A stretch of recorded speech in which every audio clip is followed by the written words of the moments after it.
राहुल गांधी आजकल अमेरिका गए हुए हैं। उनका दूसरा दिन था वहां पर। कल क्या बोलकर आए आपको बताया था।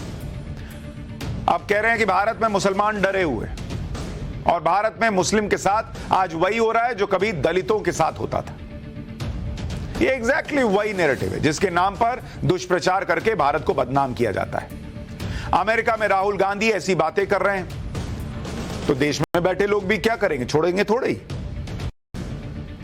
अभिनेता नसीरुद्दीन शाह फिल्म केरला स्टोरी का नाम लेकर ऐसी ही बात कर रहे हैं।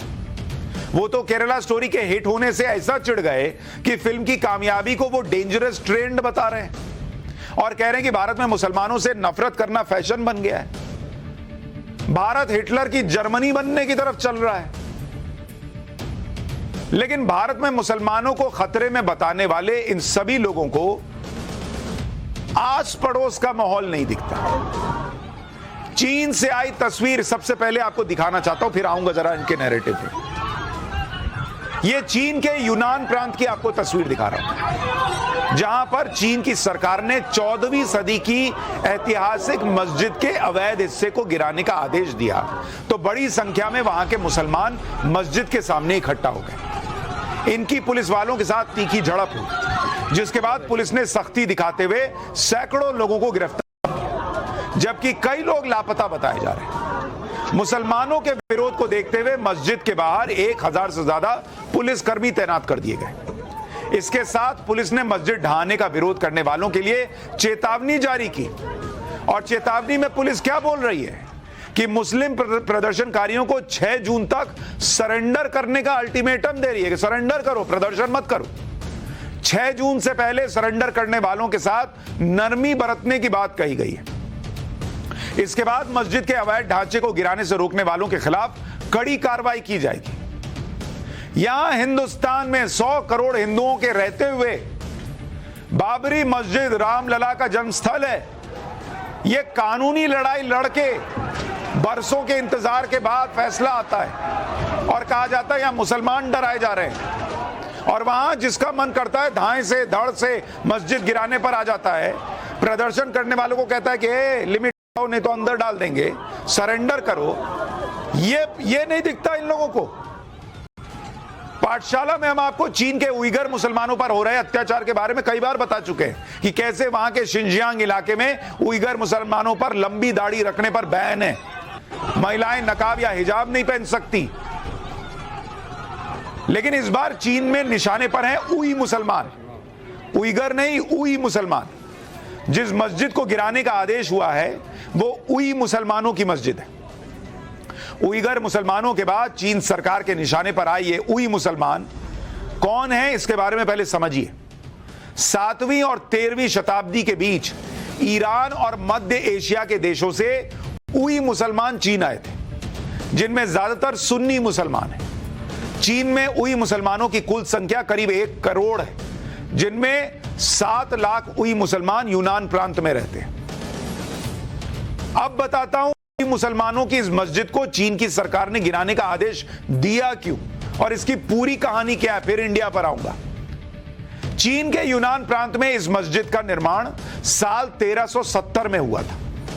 आरोप है कि पिछले कुछ सालों में मस्जिद में अवैध निर्माण कर कुछ मीनार और गुंबद बना दिए गए। इससे पहले भी जिनपिंग सरकार ने 2018 में यूनान प्रांत में एक मस्जिद ढहाने की कोशिश की थी, लेकिन विरोध की वजह से फैसला वापस लेना पड़ा। इसके बाद 2020 में चीन की कोर्ट ने आदेश दिया कि जिन मस्जिदों में मीनारें और गुंबद बनाए गए उन्हें अवैध मानकर तोड़ दिया जाएगा। और कोर्ट के इस आदेश के बाद अब तक चीन में कई मस्जिदों में अवैध निर्माण को ढाया जा चुका है। इसके साथ ही 2021 में राष्ट्रपति जिनपिंग ने यह साफ कर दिया कि चीन में किसी भी धार्मिक इमारत में निर्माण की मंजूरी तभी मिलेगी जब वो निर्माण चीन की संस्कृति को बढ़ावा देने वाला होगा। लेकिन खुद को दुनिया भर का मुसलमानों का ठेकेदार मानने वाले 57 मुस्लिम देशों के संगठन ऑर्गेनाइजेशन ऑफ इस्लामिक कोऑपरेशन, जिसे आप OIC कहते हैं, जो कश्मीर के मामले में फुदकने लगता है, जो भारत के मामले में कूदने लगता है, उसको चीन में गिरती हुई मस्जिदें नहीं दिख रही। मस्जिद तो गिरती है, लेकिन ये मस्जिद गिरती भी किसी को दिखती नहीं, क्योंकि ये चीन में है। ओआईसी में शामिल एक भी देश चीन में मुसलमानों पर हो रहे जुल्म और मस्जिद ढाए जाने पर कुछ नहीं बोल रहा। और यह खबर इसलिए दिखा रहा हूं कि भारत के मुसलमान हो या दुनिया भर के, ये डबल स्टैंडर्ड देखना शुरू कीजिए कि आपसे मतलब होता तो फिर हर जगह आपके लिए खड़े होते। इनको नफरत और दिक्कत इंडिया से है। ये संगठन भारत में मुसलमानों से जुड़े छोटे से छोटे मुद्दे पर बयान जारी करने में देर नहीं करते, क्योंकि इनको इंडिया से प्रॉब्लम है, आपसे मोहब्बत नहीं है। एक तरफ चीन में मुसलमानों पर हो रहे जुल्म पर पूरी दुनिया ने चुप्पी साध रखी है और ये लगातार हो रहा है, लेकिन यहां पर कुछ लोगों का हमेशा एक ही नैरेटिव है, मुसलमान खतरे में, मुसलमान खतरे में। अरे बॉस, क्या नहीं मिल रहा है मुसलमान को जी? शौचालय बना मुसलमान को नहीं मिला क्या? घर बनता है मुसलमान को नहीं मिलता है क्या? जनधन अकाउंट में खाता खुला मुसलमान को नहीं मिला क्या? क्या नहीं मिल रहा है मुसलमान को भाई? हर बात में मुसलमान सुरक्षित नहीं। ऐसे मामलों में बोलने में एक्टर नसीरुद्दीन शाह भी खुद सबसे आगे कूद जाते हैं। पिछले दिनों लव जिहाद पर बनी film the Kerala story 270 crore से ज्यादा कमा चुकी है, जबकि बड़े बड़े स्टार्स की फिल्में 100 करोड़ तक नहीं कमा पा रही। तो ये बात नसीरुद्दीन शाह को गले नहीं उतरी। केरल स्टोरी की सक्सेस डेंजरस नजर आने लगी है उन्हें। फिल्म की कामयाबी पर कह रहे हैं कि एक तरह यह खतरनाक ट्रेंड है, इसमें कोई शक नहीं। आगे नसीरुद्दीन शाह कहते हैं कि हम लोग नाजी जर्मनी की तरफ बढ़ रहे हैं, जहां हिटलर के समय में सुप्रीम नेता के जरिए फिल्म मेकर्स को अपॉइंट किया जाता था ताकि वो अपनी फिल्मों में सरकार की तारीफ के पुल बांधें, और उन्होंने देशवासियों के लिए क्या किया है ये सब दिखाएं। यहूदी समुदाय को नीचा दिखाया जाता था। जर्मनी के कई दिग्गज फिल्म मेकर्स ने देश छोड़ दिया था और हॉलीवुड चले गए थे, वहां जाकर फिल्में बनाई। यहां इंडिया में भी यही चीजें हो रही हैं। नसीरुद्दीन शाह इतने पर भी नहीं रुके, आगे क्या बोलते हैं सुनिए। कह रहे हैं कि यह बेहद चिंताजनक समय है। आजकल मुसलमानों से नफरत करना फैशन हो गया है। पढ़े लिखे लोगों में भी मुसलमानों से नफरत करना आजकल फैशन बन गया है। सत्ताधारी दल ने बड़ी चतुराई से लोगों में फीड कर दिया है, एक नैरेटिव सेट किया है। बॉस, मुझे एक बात बताइए, मैं तो बेसिक प्रश्न पूछता हूं इन लोगों से, जो लोग कहते हैं कि ये सत्ताधारी दल ने 2014 के बाद फीड कर दिया। हिंदू मुसलमान में इतनी मोहब्बत थी तो पाकिस्तान बना क्यों था? पहले इसका जवाब दीजिए।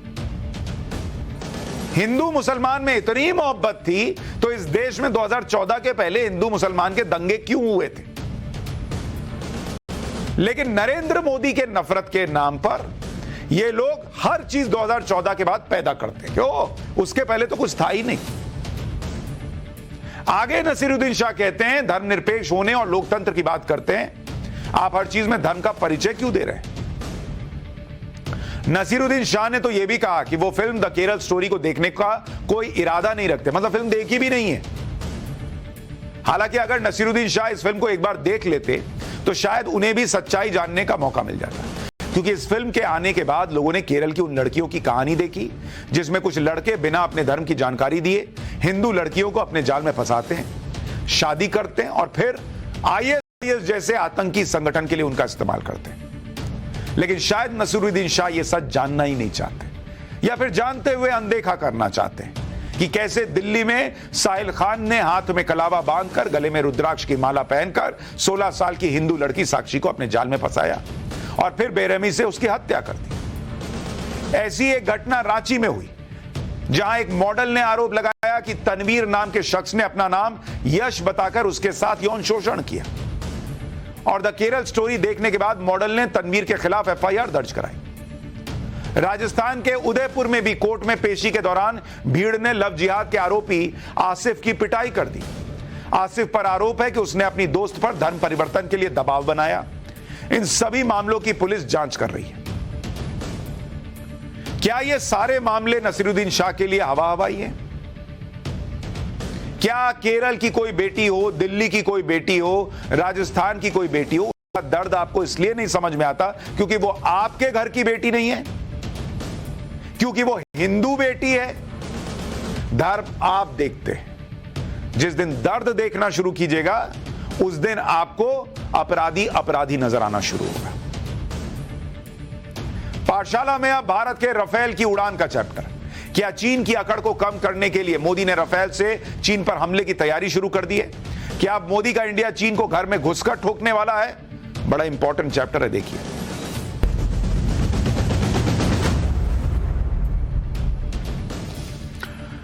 आजकल हिंद महासागर में चीन बहुत हवा में उड़ रहा है। वो बांग्लादेश और श्रीलंका होते हुए पाकिस्तान के रास्ते अफ्रीका तक हिंद महासागर के हिस्सों में अपने नेवल बेस बना चुका है। और चीन की यह पुरानी आदत है कि कैसे दूसरों की जगह पर कब्जा किया जाए। इसलिए चीन की हवा टाइट करने के लिए भारत ने अपने सबसे शक्तिशाली फाइटर प्लेन राफेल उड़ा दिए। कई बार हथियार चलाने की बजाय दिखाने से ही काम हो जाता है। सामने वाले को मैसेज चला जाता है ना। क्या होता है, कई बार लड़ाई हो रही है, कोई जरूरी नहीं है कि थप्पड़ थप्पड़ मारते हैं।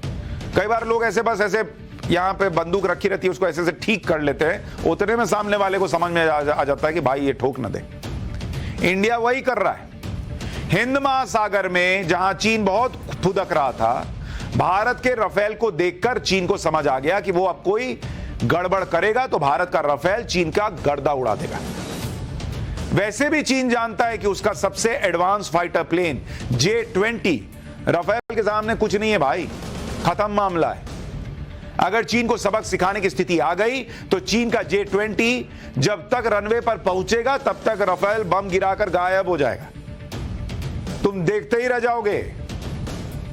हिंद महासागर में लगातार बढ़ती चीन की ताकत को जवाब देने के लिए कुछ दिन पहले भारतीय वायुसेना के 4 राफेल फाइटर प्लेन ने उड़ान भरी। देखिए मोदी सरकार ने क्या किया है।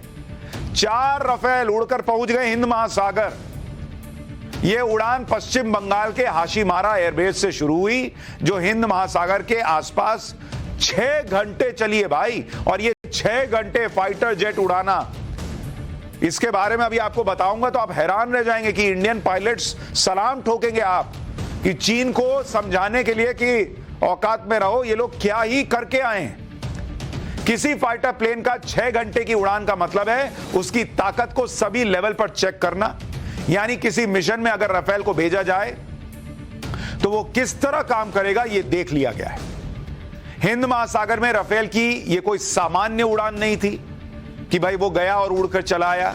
इसमें युद्धाभ्यास हुआ, मॉक ड्रिल फैक्टर्स शामिल किए गए, इसमें कुछ हथियारों की भी टेस्टिंग की गई, इसमें हवा से हवा में हमला करने वाली मीका मिसाइल, हवा से जमीन पर अटैक करने वाली हैमर मिसाइल और हवा से वॉरशिप को तबाह करने वाली स्काल्प क्रूज मिसाइल टेस्ट किए गए। छोड़ा गया उनको और एकदम 100% जाके लगा है।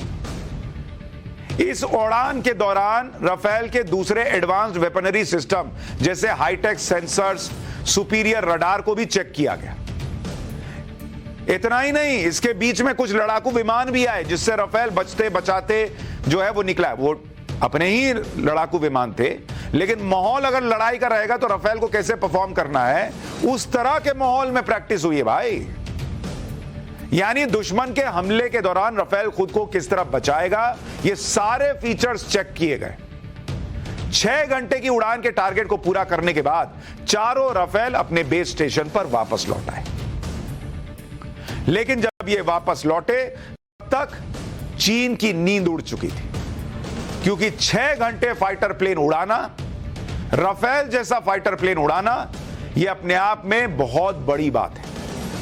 राफेल की 6 घंटे की इस उड़ान में सबसे खास पल उस समय आया जब इन राफेल में रीफ्यूलिंग की गई, यानी उड़ते हुए राफेल में हवा में ईंधन भर दिया गया। इसमें एक बड़े फ्यूल प्लेन के जरिए, जिसमें तेल भरा हुआ था, एक पाइप को देखिए कैसे पाइप निकला हुआ है और उसके जरिए राफेल उड़ रहा है और उड़ते उड़ते उसमें तेल भर दिए। ये देख के चीन का तेल निकल गया। राफेल की रेंज 780 से 1650 किलोमीटर है और ये 1900 किलोमीटर प्रति घंटे की रफ्तार से उड़ता है। इस हिसाब से इस 6 घंटे की उड़ान में राफेल में कई बार तेल भरना पड़ा होगा। उड़ान के दौरान ये बहुत क्रिटिकल सिचुएशन होती है जिसमें बहुत खतरा रहता है, लेकिन इंडियन एयरफोर्स के पायलट्स ने यह कमाल करके दिखाया है। यह तो ही राफेल फाइटर जेट की बात। अब सोचिए जिन पायलट्स ने इन राफेल को 6 घंटे तक लगातार उड़ाया होगा, उनकी क्या हालत हुई होगी, क्योंकि 6 घंटे फाइटर प्लेन उड़ाना कोई आसान काम नहीं है भाई। ये नॉर्मल जैसे हम लोग प्लेन में उड़ते हैं वो प्लेन नहीं है कि अच्छा 12 घंटे 15 घंटे बैठे और चले गए अमेरिका। नहीं भाई, इसमें पायलट को बहुत परेशानी झेलनी पड़ती है, क्योंकि उड़ान के दौरान उसे लगातार पृथ्वी की तरफ खींचने वाले बहुत ज्यादा ग्रेविटी यानी गुरुत्वाकर्षण को झेलना पड़ता है। उसके बारे में अभी आपको पहले बताता हूं, उससे पहले एक वीडियो दिखाता हूं जिसमें पायलट ग्रेविटी का सामना कैसे कर रहा है, जी फोर्स जिसको कहते हैं। आप देखिए, ऐसे फाइटर प्लेन को जब उड़ाते हैं, पायलट के चेहरे को देखिए कैसे उसका भाई अंदर हवा नहीं लग रही उसको, अंदर बैठा है वो, लेकिन चेहरा देखिए कैसे थर थर थर थर थर थर कर रहा है। इसमें अचानक आपको ऐसा लगेगा कि सामने वाला बूढ़ा हो गया है। देख रहे हैं ये लड़की कैसी हो गई और कैसे बूढ़े जैसी दिखने लगी, क्योंकि इतना प्रेशर बन जाता है कि चेहरे पर खिंचाव आने लगता है। कई बार प्रेशर बढ़ने से पायलट बेहोश हो जाता है, क्योंकि ब्रेन तक खून पहुंचाने वाली नर्व्स पर इतना प्रेशर बढ़ जाता है कि खून ही नहीं पहुंच पाता दिमाग में। पता चला पायलट अंदर बेहोश। इसीलिए फाइटर जेट्स, एक तो उनकी क्षमता नहीं है, उड़ान भरते हैं तो 45 मिनट 30 मिनट इतने में चक्कर मार के वापस आते हैं। राफेल 4 राफेल कितनी देर उड़े हैं? 6 घंटा भाई। ग्रेविटी का प्रेशर सामान्य फ्लाइट्स के दौरान भी होता है, लेकिन ये इतना कम होता है कि आप उसको उस तरह से महसूस नहीं करते। मैं आपको थोड़ा सा समझाता हूं, इसका टेक्निकल रीजन समझिए कि किस तरह के दबाव में हमारे भारतीय पायलट्स ने ये 6 घंटे राफेल उड़ाया होगा। आप अभी जहां बैठे ना, सोफे पे बैठे बैठे ठोक देंगे सलाम। देखिए क्या होता है, ये है पृथ्वी, ठीक है, और ये है आकाश। अब इसको आप समझिए, जैसे मान लीजिए कि ये फाइटर जेट, अब मैं जैसे बना सकता हूं वैसे बना रहा हूं, मेरी पेंटिंग बहुत अच्छी नहीं है, तो ये है राफेल, और इसमें यहां कॉकपिट में एक आदमी बैठा हुआ है और ये प्लेन उड़ा जा रहा है। अब होता क्या है कि पृथ्वी इसको नीचे खींचती है, क्योंकि गुरुत्वाकर्षण फोर्स जो है, गुरुत्वाकर्षण जिसे आप कहते हैं ग्रेविटी, कहते हैं ना अंग्रेजी में ग्रेविटी, जी फोर्स जो है वो काम करता है पायलट जब उड़ाते हैं किसको, फाइटर प्लेन को। अब ये जी फोर्स क्या है, जैसे क्या होता है, आपका प्लेन बहुत तेजी से उड़ रहा है, तो एक तो उसकी हाइट हो गई कि बहुत ऊंचाई पर है, तो जितना ऊपर जाता है उतना पृथ्वी नीचे खींचने की कोशिश करती है। दूसरा सबसे इंपॉर्टेंट होता है जो प्लेन की गति होती है, जितना तेज प्लेन उड़ेगा उसमें हल्का भी दाहिने बाएं करेंगे तो पृथ्वी उतना तेजी से उसको खींचती है, जिसको आप कहते हैं जी फोर्स।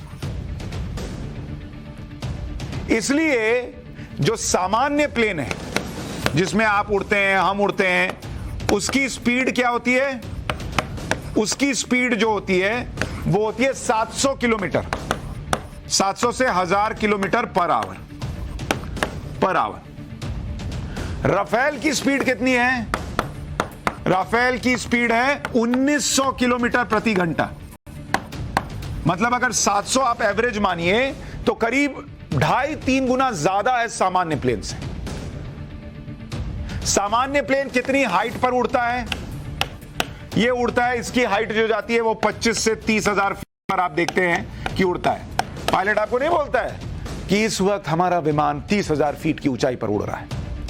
राफेल जो है उसकी ऊंचाई जो है वो कितनी होती है, किस ऊंचाई पर उड़ता है, राफेल उड़ता है 45 से 50,000 फीट। मतलब कहां 30,000 फीट और कहां 50,000 फीट, मतलब ऑलमोस्ट जहां आप उड़ते हैं उससे लगभग 1.5 गुना ऊपर। इसलिए क्या होता है कि सामान्य प्लेन जो उड़ता है उसको पृथ्वी जो नीचे खींचती है, जी फोर्स जो काम करता है, उसको आप 1 से 10, 1 से 9 की कैटेगरी में बांटते हैं। 1 मतलब बहुत कम और 9 मतलब एकदम 9 गुना स्पीड से खींच रही है नीचे। तो सामान्य प्लेन के लिए जो ग्रेविटी होती है वो 1 होती है, मैक्सिमम 2 होती है। लेकिन राफेल के लिए जो ग्रेविटी है ये 3.6 से लेकर 9 तक जाती है।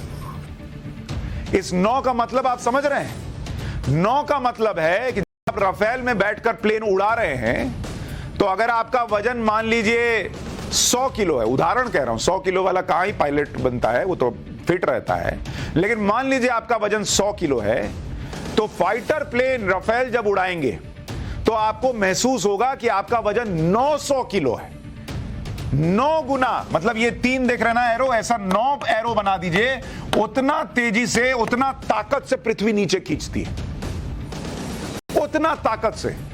अगर आपका हाथ मान लीजिए 25 किलो का है तो आपको ऐसा लगेगा कि ये 200 किलो का, 225 किलो का हाथ है। सोचिए ऐसे प्रेशर में 6 घंटा ये लोग प्लेन उड़ाएं। आप सोचिए मैं इस पेन से लिख रहा हूं और मेरा हाथ मान लीजिए 25 किलो का है, 10 किलो का है, 20 किलो का है, जितने भी किलो का है, इसको मान लीजिए 10 किलो ही रख लीजिए, इसको 90 किलो का हाथ हो जाए तो ऐसे पकड़ के लिखना पड़ेगा ना कि यहां पे देखिए ऐसा हो रहा है, ऐसे ऐसे करना पड़ेगा। वहां प्लेन उड़ाने वाले फाइटर जो हैं, फाइटर प्लेन उड़ाने वाले पायलट, वो ऐसे हाथ पकड़ के थोड़ी करते हैं, वो ऐसे पकड़े रहते हैं और चला रहे होते हैं। इस प्रेशर को झेलने के लिए फाइटर पायलट की एक कठिन ट्रेनिंग होती है और राफेल के लिए तो 3 महीने की अलग से स्पेशल ट्रेनिंग करवाई जाती है ताकि ग्रेविटी को झेलते हुए दिमाग काम करता रहे, दुश्मन पर हमला किया जा सके। अब आप सोचिए चीन के पायलट्स को क्या हाल हुआ होगा। एक तो इतने कम जगह में पायलट बैठा रहता है, 6 घंटे बैठ गए वो लोग, 6 घंटे इतनी सी जगह में। ऊपर से चीन के पायलट वो देख रहे होंगे भाई 6 घंटे ये लोग 9 गुना वजन अपना संभाल रहे हैं, 7 गुना संभाल रहे हैं। ये आएंगे राफेल लेके तो हम लोग कैसे लड़ेंगे। वहां चर्चा हो रही होगी, वो मोमो खाते खाते कर रहे होंगे कि अरे क्या करेंगे यार ये लोग आएंगे तो। राफेल की शानदार उड़ान के बाद अब आपको भारत के MH-60 रोमियो हेलीकॉप्टर की लैंडिंग मैं बताता हूं। सिर्फ राफेल का कमाल नहीं, ये भी देखिए, ये भारत का मोस्ट एडवांस मिलिट्री चॉपर में से एक है। इंडियन नेवी ने INS विक्रांत पर MH-60 रोमियो हेलीकॉप्टर उतारा है। इससे पहले नेवी सी किंग चॉपर का इस्तेमाल करती थी, लेकिन अब इसकी जगह रोमियो का इस्तेमाल किया जाएगा। आसान भाषा में कहा जाए तो इंडियन नेवी ने अपनी ताकत और बढ़ा ली है। रोमियो की ताकतवर फीचर्स के बारे में सुनिएगा तो पता चलेगा कि क्यों ये इंपॉर्टेंट है और इतना स्पेशल है। यह हेलीकॉप्टर 12,000 फीट की उड़ान भर सकता है। रोमियो पर ऐसे कई सेंसर और रडार लगे हैं जो दुश्मन के हर हमले की जानकारी देते हैं। इस सी हॉक हेलीकॉप्टर में एंटी सबमरीन के अलावा टारगेट सर्च और गन फायर फीचर्स लगे हुए हैं। यह दुश्मन की सबमरीन्स को नष्ट करने के अलावा समुद्र में सर्च अभियान में कारगर साबित होगा। इसे उड़ाने के लिए 3 से 4 क्रू मेंबर्स की जरूरत होती है। 2 जनरल इलेक्ट्रिक के टर्बो शाफ्ट इंजन लगे हैं जो टेक ऑफ के समय 1410 गुना 2 किलोवाट की ताकत पैदा करते हैं। ये एक बार में 830 किलोमीटर तक की दूरी तय कर सकता है। रोमियो को अमेरिकी कंपनी लॉकहीड मार्टिन ने बनाया है। भारत ने 24 रोमियो हेलीकॉप्टर का सौदा किया है। इनमें से 2 रोमियो जुलाई 2022 में भारत आ चुके हैं और 2025 तक सभी 24 चॉपर्स की भारत में डिलीवरी हो जाएगी। तो ये भारत की बढ़ती ताकत का नमूना भर है और नरेंद्र मोदी चीन के उस इंडियन ओशियन में जाकर, हिंद महासागर में जाकर राफेल उड़ाकर 6 घंटे उड़ाकर चीन के पसीने छुड़ा रहे हैं कि ये ध्यान रखो कि हम सिर्फ इकोनॉमी में नहीं बढ़ रहे, ज्यादा 3-5 करोगे तो घर में घुस के ठोक भी देंगे। लेकिन जब ये सारी अच्छी बातें आप सुन रहे हैं तो आपका भी मन कर रहा होगा कुछ अच्छा खाया जाए। तो एक चैप्टर 2 दिन से बच जा रहा था, पिज्जा वाला। पाठशाला में अब उस स्कीम का चैप्टर जिसमें पिज्जा आप आज खाइएगा और उसका बिल मरने के बाद चुकाना है, वो पिज्जा जिसे घर पर पहुंचाने वकील आएगा।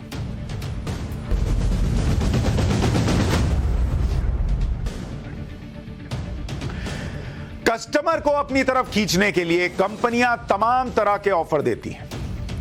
कभी बाई नाउ पे लेटर का ऑफर देकर, कभी ढेर सारे तोहफे देकर, कभी 50% तक का ऑफ देकर, कभी एक खरीदो दूसरा मुफ्त पाओ वाला ऑफर। ऐसे तमाम ऑफर चलते हैं ताकि ग्राहक जो है वो खिंचा चला है। लेकिन न्यूजीलैंड की एक पिज्जा कंपनी ने ऐसा ऑफर पेश किया जिसे सुनकर कस्टमर्स का दिमाग चकरा जा रहा है। न्यूजीलैंड की एक पिज्जा कंपनी है हेल पिज्जा। इसने आफ्टर लाइफ पे स्कीम लॉन्च की है।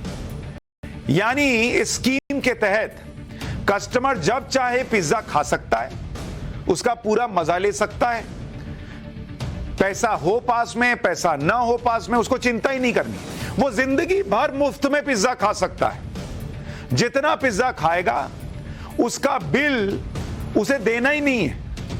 उसका बिल मतलब अभी नहीं देना है, उसका बिल उसे मौत के बाद चुकाना होगा। अब ये कैसे होगा बॉस? आप भी कहेंगे जब मर गए तो बिल कैसे भरेगा भाई? वो आपको आगे बताऊंगा।